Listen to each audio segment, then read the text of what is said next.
नमस्कार, स्वागत है आपका हमारे खास कार्यक्रम खबरें दुनिया की में। आज हम आपको दिखाएंगे देश और दुनिया की कुछ ताजा खबरें। तो आज अगर आप एस्ट्रोनॉमी यानी खगोल विज्ञान में दिलचस्पी रखते हैं तो ये महीना आपके लिए बेहद खास रहने वाला है। दरअसल 21 मार्च को एक विशाल एस्टेरॉइड पृथ्वी के बेहद करीब से गुजरने वाला है। तो चलिए जानते हैं कि वैज्ञानिकों का क्या कहना है इस एस्टेरॉइड के बारे में।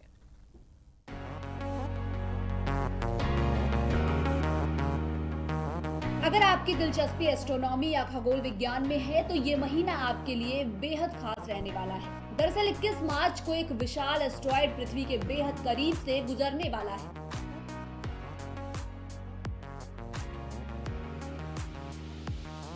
पिछले महीने इस एस्टेरॉइड की 1.5 करोड़ किलोमीटर की दूरी से एक तस्वीर भी ली गई थी।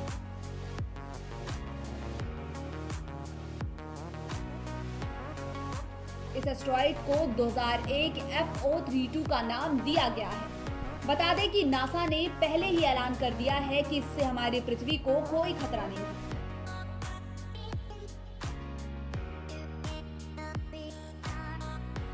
खगोल वैज्ञानिकों को इस एस्टेरॉइड का पता 20 साल पहले चला था। ये सूर्य की चारों तरफ चक्कर काट रहा है। 21 मार्च को जब ये एस्टेरॉइड पृथ्वी के बेहद करीब से गुजरेगा तो इसकी यहाँ दूरी 20 लाख किलोमीटर होगी।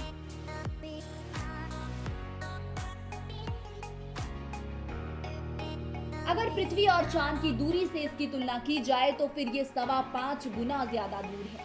ये एस्टेरॉइड 1,24,000 किलोमीटर प्रति घंटे की रफ्तार से आगे बढ़ रहा है।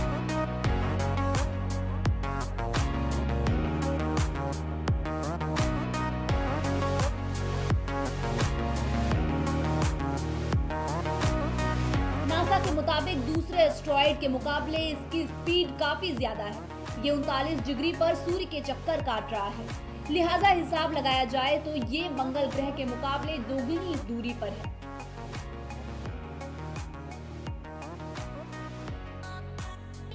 स्केटिंग की तरफ इसकी रफ्तार घटती बढ़ती रहती है। सूर्य के एक चक्कर काटने में इसे 810 दिन यानी करीब 2.25 साल लगते हैं।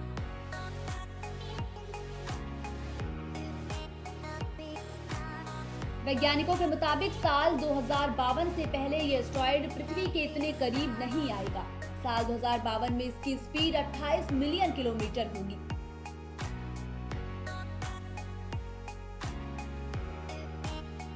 साल 2001 में ये सूर्य के चारों तरफ चक्कर काट रहा है। वहीं नासा के एक वैज्ञानिक ने कहा कि इस एस्टेरॉइड के बारे में फिलहाल बहुत कम जानकारी है। इसके करीब आने के दौरान रिसर्च से अंतरिक्ष के कई अनसुलझे रहस्य को सुलझाने में कामयाबी मिल सकती है।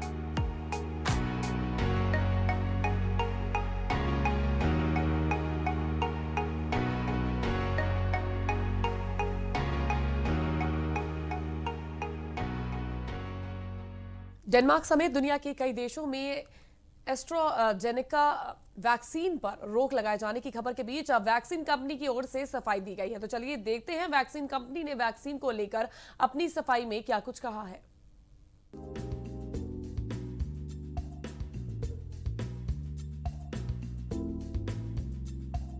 डेनमार्क समेत दुनिया के कई देशों में एस्ट्राजेनेका वैक्सीन पर रोक लगाए जाने की खबर के बीच वैक्सीन कंपनी की ओर से सफाई दी गई है।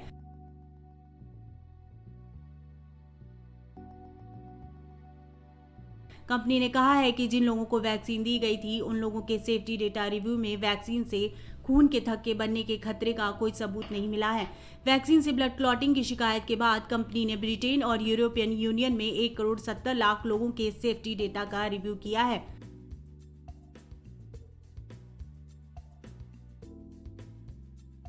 कंपनी ने दावा किया है कि ब्रिटेन और यूरोपियन यूनियन में कोरोना वैक्सीन को लेकर किए गए सेफ्टी डेटा रिव्यू में खून के थक्के जमने जैसा कोई सबूत सामने नहीं आया है।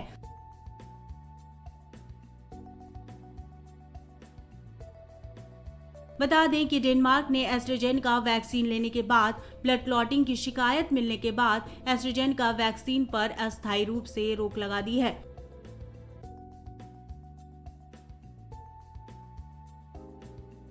डेनमार्क और ऑस्ट्रिया में मिली शिकायत के बाद Bulgaria, Latvia, Luxembourg, Estonia, Lithuania, Romania और गैर यूरोपीय संघ के देश नॉर्वे और आइसलैंड ने भी एस्ट्राजेनेका वैक्सीन पर रोक लगा दी है।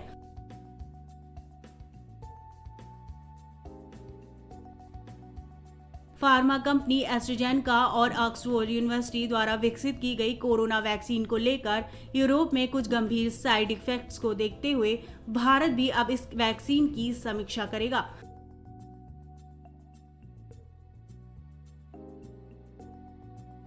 ऑक्सफोर्ड एस्ट्राजेनेका के इस प्रोजेक्ट में भारत की pharma company serum institute of India भी पार्टनर रही है। सीरम इंस्टीट्यूट इस वैक्सीन को कोविशील्ड के नाम से बेच रहा है।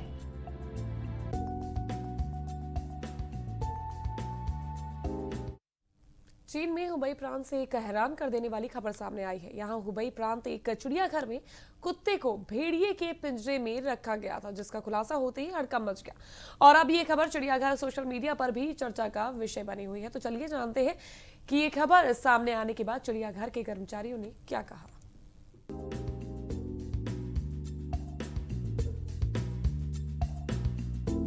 चीन में हुबेई प्रांत के एक चिड़ियाघर में कुत्ते को भेड़िए के पिंजरे में रखा गया था, जिसका खुलासा होते ही हड़कंप मच गया।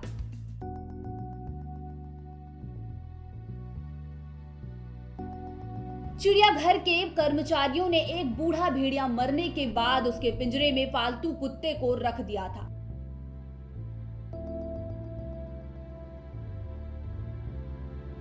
बता दें कि कुत्ते को भेड़िया बताकर चिड़ियाघर में रखे जाने की खबर इस वक्त सोशल मीडिया पर चर्चा का विषय बनी हुई है। एक वीडियो वायरल हो रहा है जिसमें दिख रहा है कि भेड़िए के पिंजरे में कुत्ता आराम कर रहा है।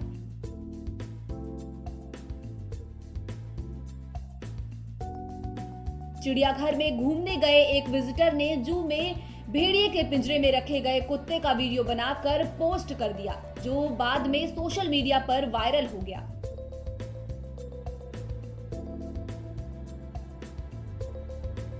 विजिटर ने वीडियो के कैप्शन में लिखा, wolf are you a wolf? इसका मतलब है, वाह क्या आप एक भेड़िया हैं। चिड़ियाघर में भेड़िया की जगह कुत्ता होने का खुलासा करने वाले विजिटर मिस्टर जू ने बताया कि पहले उस पिंजरे में भेड़िया रखा गया था, लेकिन बूढ़ा होने के कारण उसकी मौत हो गई।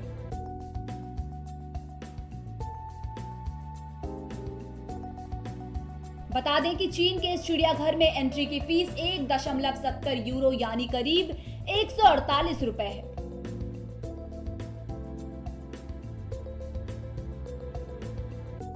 सोशल मीडिया पर एक यूजर ने कहा कि पैसे लेने के बावजूद भी चिड़ियाघर जानवरों की देखभाल ठीक से क्यों नहीं कर पा रहा है।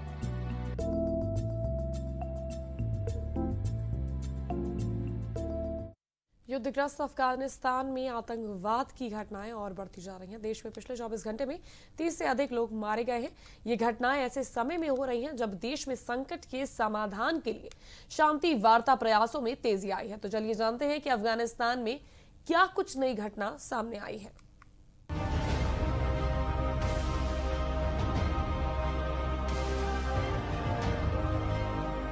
युद्धग्रस्त अफगानिस्तान में आतंकवाद की घटनाएं और बढ़ गई हैं। देश में पिछले 24 घंटों में 30 से अधिक लोग मारे गए हैं।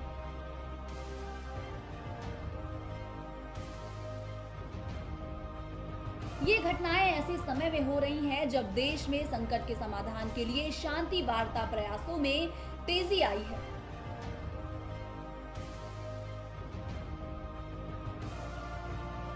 बीते शनिवार सुबह उरुजगान प्रांत में एक मिनी बस सड़क किनारे रखे बम की चपेट में आ गई। इस घटना में 3 लोगों की मौत हो गई और 4 अन्य लोग घायल हो गए।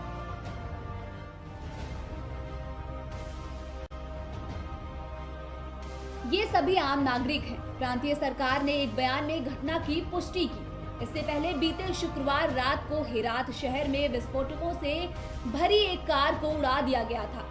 उस घटना में एक पुलिसकर्मी समेत 8 लोगों की मौत हो गई और 54 अन्य लोग घायल हो गए थे।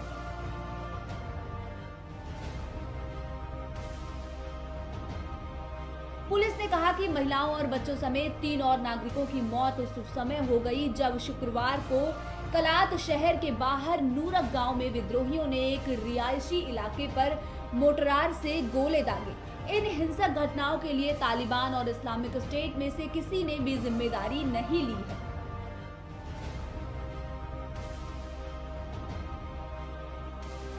अफगानिस्तान में हिंसा की घटनाएं ऐसे वक्त में बढ़ रही हैं जब शांति स्थापना के लिए कई स्तर पर प्रयास चल रहे हैं।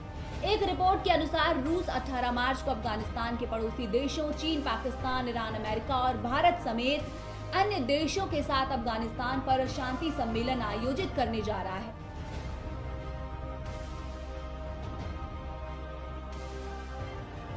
इसके साथ ही तुर्की भी अप्रैल में अफगानिस्तान शांति प्रक्रिया पर सम्मेलन करने जा रहा है। इस सम्मेलन की अगुवाई अमेरिका कर रहा है। वह 20 सालों में अफगानिस्तान के आंतरिक संघर्ष से निकलने के लिए विभिन्न विकल्प ढूंढने में लगा है।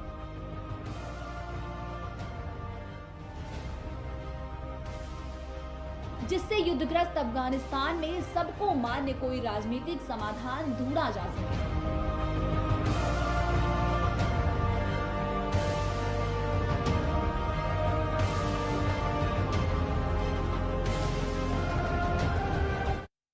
यूनाइटेड किंगडम में एक महिला सारा एवर्डर्ड के साथ हुई दरिंदगी के बाद लंदन समेत देश भर में लोग गुस्से में हैं। लंदन में पीड़िता सारा की हत्या के विरोध में कोरोना वायरस नियमों का उल्लंघन कर प्रदर्शन कर रहे। तो चलिए जानते हैं क्या कुछ हुआ इस प्रदर्शन के दौरान।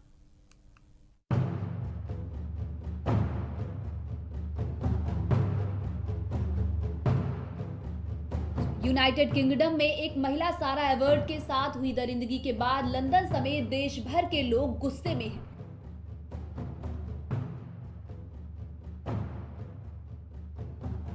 लंदन में पीड़िता सारा एवर्ड की हत्या के विरोध में कोरोना वायरस नियमों का उल्लंघन कर प्रदर्शन कर रहे लोगों और पुलिस के बीच शनिवार को झड़प हो गई।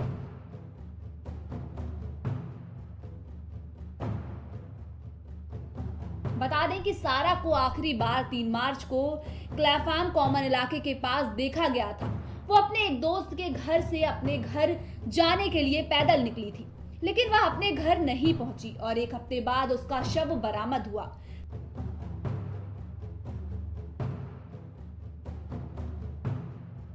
सारा के किडनैप होने और हत्या के मामले में एक पुलिस अधिकारी के कथित रूप से शामिल होने की बात सामने आने के बाद पूरे यूनाइटेड किंगडम में हंगामा मच गया है और लोग महिलाओं के खिलाफ हिंसा को लेकर आवाज उठा रहे हैं।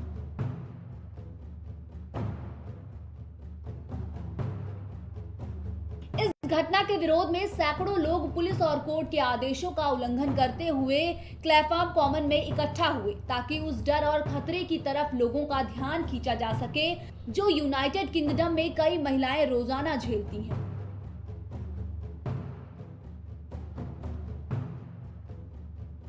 इन प्रदर्शन रैली में पुलिस अधिकारी प्रदर्शनकारियों के साथ हाथापाई हुई और पुरुष अधिकारी महिलाओं को पकड़कर और हथकड़ी बांधकर प्रदर्शन स्थल से ले गए।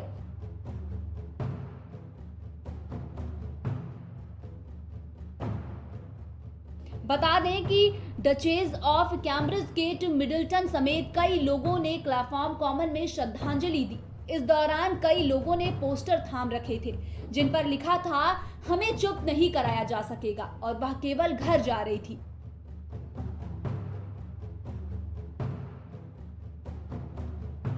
बता दें कि इससे पहले सारा की हत्या का आरोपी और मेट्रोपोलियन पुलिस कांस्टेबल वैन कुंजेस पहली बार कोर्ट में पेश हुआ और जैसे ही इस मेट्रोपोलियन पुलिस अधिकारी को क्लैफाम कॉमन बैंडस्टेड लाया गया तो वो वहां खड़ी भीड़ ने शर्म करो के नारे लगाए।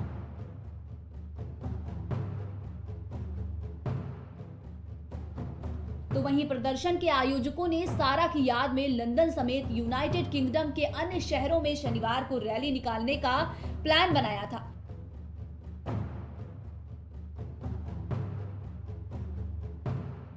लेकिन जब कोर्ट ने उन्हें कोरोना वायरस की वजह इकट्ठा होने की अनुमति नहीं दी तो उन्होंने यह प्लान स्थगित कर दिया, पर इसके बावजूद लोग प्रदर्शन में शामिल हुए।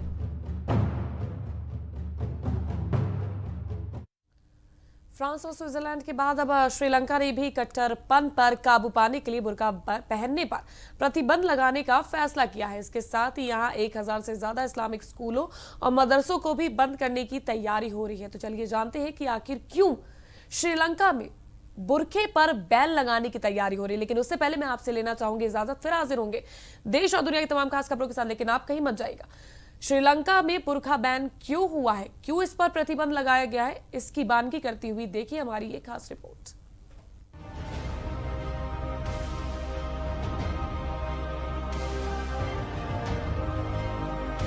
फ्रांस और स्विट्जरलैंड के बाद अब श्रीलंका ने भी कट्टरपन पर काबू पाने के लिए बुर्का पहनने पर प्रतिबंध लगाने का फैसला किया है।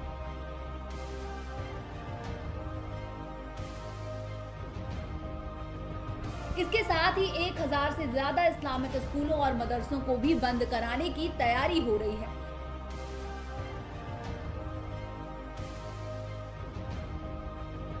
श्रीलंका के सार्वजनिक सुरक्षा मंत्री सरथ वीरासेकेरा ने एक सम्मेलन में कहा कि उन्होंने देश में सुरक्षा हालात को मजबूत करने के लिए बुर्के पर प्रतिबंध लगाने का फैसला किया है।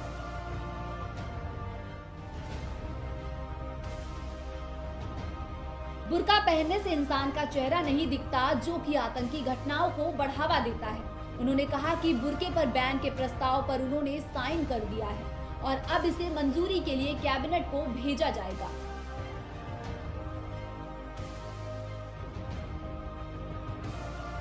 सरथ वीरासेकेरा ने कहा, हमारे देश में पहले मुस्लिम लड़कियां बुर्का नहीं पहनती थी। बाद में तबलीगी जमात वालों का देश में प्रभाव बढ़ता गया और लड़कियों में इसे पहनने का चलन शुरू हो गया।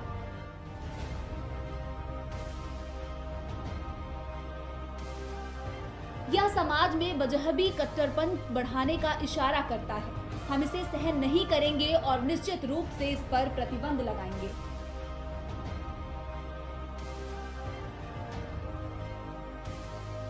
सरथ वीरासेकेरा ने कहा, हमारी सरकार की योजना 1000 से अधिक मदरसा और इस्लामिक स्कूलों पर प्रतिबंध लगाने की भी है। ये मदरसे और इस्लामिक स्कूल देश की राष्ट्रीय शिक्षा नीति की धज्जियां उड़ा रहे हैं।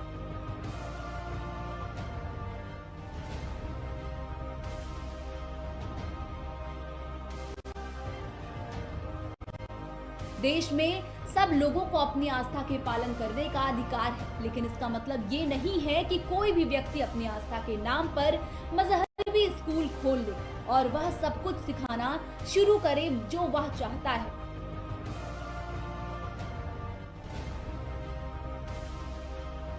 आपको बता दें कि श्रीलंका में शांति प्रिय माने जाने बौद्ध समुदाय के लोग बहुसंख्यक हैं। साल 2019 में इस्लामिक आतंकियों ने बड़े पैमाने पर होटलों और चर्चों पर हमला बोलकर 250 लोगों को मार डाला है।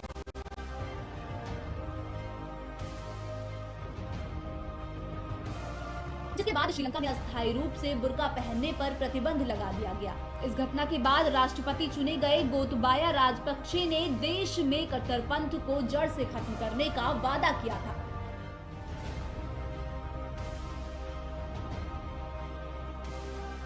लिट्टे से युद्ध के दौरान गोतबाया राजपक्षे देश के रक्षा मंत्री थे, जबकि उनके बड़े भाई महिंदा राजपक्षे देश के राष्ट्रपति थे। उस दौर में गोतबाया को देश में उग्रवाद को कुचलने का श्रेय दिया जाता है।